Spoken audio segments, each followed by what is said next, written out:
Neutralize o negativo, reforce o positivo. A rotulagem é uma tática, não uma estratégia. Da mesma maneira que uma colher é uma ótima ferramenta para tomar uma sopa, mas não é uma receita. O modo como se usa a rotulagem é importante para determinar o seu sucesso.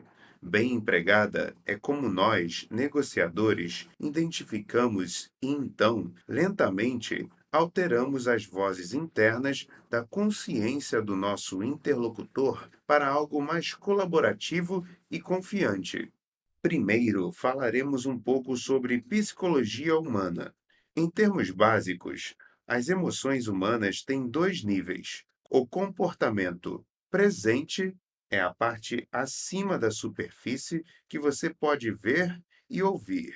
Abaixo fica o sentimento subjacente, que motiva o comportamento. Imagine um avô que está mal-humorado em um jantar festivo da família. O comportamento presente é o mau humor, mas a emoção subjacente é uma sensação triste de solidão por sua família nunca ter tempo para vê-lo. Ao criar um rótulo, bons negociadores se dirigem a essas emoções subjacentes. Rotular as negativas as dissipa ou neutraliza em casos extremos. Rotular as positivas as reforça. Voltaremos ao avô mal-humorado logo mais. Primeiro, porém, quero falar um pouco sobre a raiva. Como emoção, a raiva raramente é produtiva, para você ou para a pessoa com quem está negociando. Ela libera hormônios do estresse e substâncias neuroquímicas que atrapalham sua capacidade de avaliar situações de maneira correta e de responder a elas. E ainda o cega para o fato de que você está com raiva, o que lhe traz uma falsa sensação de confiança. Isso não quer dizer que sentimentos negativos devem ser ignorados, o que pode ser igualmente prejudicial. O melhor é cutucá-los para que venham à tona. A rotulagem é uma tática útil para atenuar confrontos em que há raiva, porque faz a pessoa admitir seus sentimentos em vez de continuar a agir por impulso. No começo de minha carreira como negociador de reféns, aprendi como era importante lidar diretamente com a dinâmica negativa, sem temor, mas com deferência. Foi para consertar uma situação que eu mesmo tinha criado. Eu irritara o principal funcionário do FBI no Canadá ao entrar no país sem antes avisá-lo, para que ele pudesse notificar o Departamento de Estado, um procedimento conhecido como liberação do país. Eu sabia que precisava ligar para apaziguá-lo e dar um jeito na situação. Se não o fizesse, corria o risco de ser expulso do país. Os caras de cima gostam de se sentir por cima. Não querem ser desrespeitados, ainda mais quando o escritório que dirigem não é particularmente empolgante. Perdoe-me, padre, porque pequei. Falei quando ele atendeu. Houve uma longa pausa do outro lado da linha. Quem é? Perguntou ele. Perdoe-me, padre, porque pequei. Repeti. Aqui é o Chris Voss. Mais uma vez houve um longo silêncio. Seu chefe sabe que você está aqui? Eu disse que sim e cruzei os dedos. Nesse momento, o funcionário do FBI tinha todo o direito de me mandar sair do Canadá imediatamente. Mas, ao mencionar a dinâmica negativa, eu sabia que dissipara isso tanto quanto possível. Eu tinha uma chance. Está bem, você está liberado, disse ele por fim. Vou cuidar da papelada. Tente fazer o mesmo da próxima vez que tiver que se desculpar por um erro estúpido. Vá direto ao ponto. O meio mais rápido e mais eficiente de estabelecer uma relação que funcione de imediato é reconhecer o que há de negativo e dissipá-lo. Toda vez que lidava com a família de um refém, eu começava dizendo que sabia que eles estavam assustados. E quando cometo um erro, o que acontece com alguma frequência, sempre valido a raiva da outra pessoa. Descobri que a frase "Olhe, eu sou um idiota" é uma maneira incrivelmente eficaz de afastar problemas. Essa abordagem nunca falhou comigo. Vamos voltar ao avô mal-humorado. Ele está rabugento porque nunca vê a família e se sente abandonado. O mau humor é seu jeito disfuncional de obter atenção. Como se conserta isso? Em vez de abordar o comportamento rabugento, reconheça a tristeza dele sem julgá-lo e corte o mal pela raiz. Não temos nos visto muito, você poderia dizer. Parece que você sente que não prestamos muita atenção em você e que só nos vemos uma vez por ano. Então, por que você deveria encontrar tempo para nós? Percebe como assim você reconhece a situação e rotula a tristeza dele? Aqui recomendo uma breve pausa, deixando-o admitir e apreciar sua tentativa de entender como ele se sente. Em seguida, contorne o problema oferecendo uma solução positiva. Para nós é um grande prazer. Queremos ouvir o que você tem a dizer.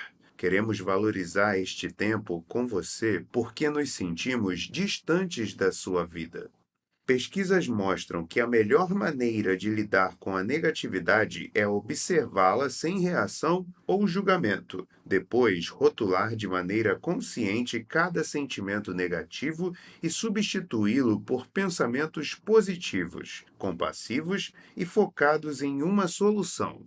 Um de meus alunos na Universidade de Georgetown, um cara chamado TJ, que trabalhava como supervisor dos Washington Redskins, pôs essa lição em prática quando fazia o meu curso sobre negociação. A economia ia de mal a pior na época e os titulares de ingressos para a temporada dos Redskins estavam debandando para evitar a despesa. Pior, o time tivera um desempenho terrível no ano anterior e problemas dos jogadores fora do campo estavam afastando os fãs do estádio. O diretor financeiro do time andava cada vez mais preocupado e mal-humorado.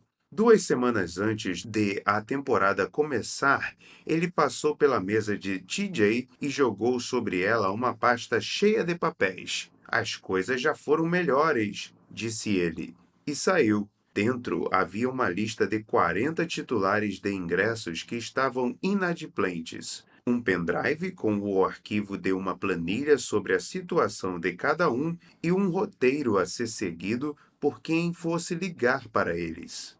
TJ viu na hora que o roteiro era um desastre. Começava dizendo que tentavam contatá-lo havia meses e que a conta dele aumentara.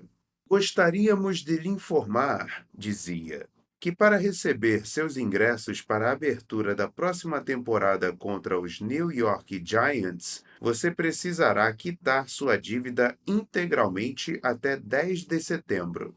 Era o estilo de comunicação estúpido, agressivo, impessoal e insensível que é padrão na maioria das empresas. Era tudo eu, sem nenhum reconhecimento da situação do titular de ingressos, nenhuma empatia, nenhuma conexão, apenas me dê o dinheiro. Talvez eu nem precisasse explicar isso, mas o roteiro não funcionou. TJ deixou mensagens. Ninguém ligou de volta.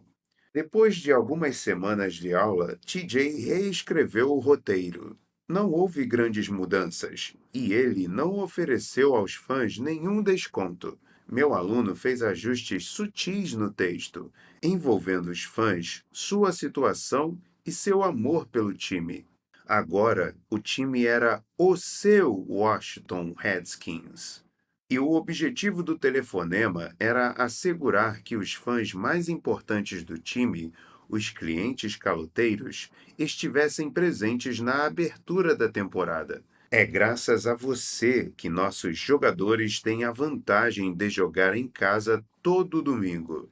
E nós sabemos disso. Escreveu TJ. E ele continuava. Nestes tempos difíceis, Entendemos que nossos fãs foram duramente atingidos e estamos aqui para trabalhar juntos.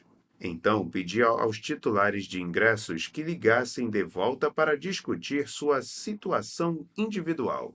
Embora simples, as mudanças que TJ introduziu no roteiro tiveram profunda repercussão emocional entre os titulares de ingressos que estavam inadimplentes.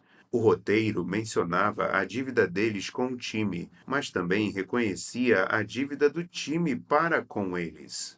Além disso, ao mencionar os tempos econômicos difíceis e o estresse que isso desencadeava, o novo texto anulava a maior dinâmica negativa, a inadimplência, e mostrava que o problema era solucionável. As mudanças tinham por trás uma complexa compreensão de empatia por parte de TJ. Com o novo roteiro, ele fez acordos financeiros com todos os titulares de ingressos antes do jogo contra os Giants. E a próxima visita do diretor financeiro? Bem, foi muito menos sucinta.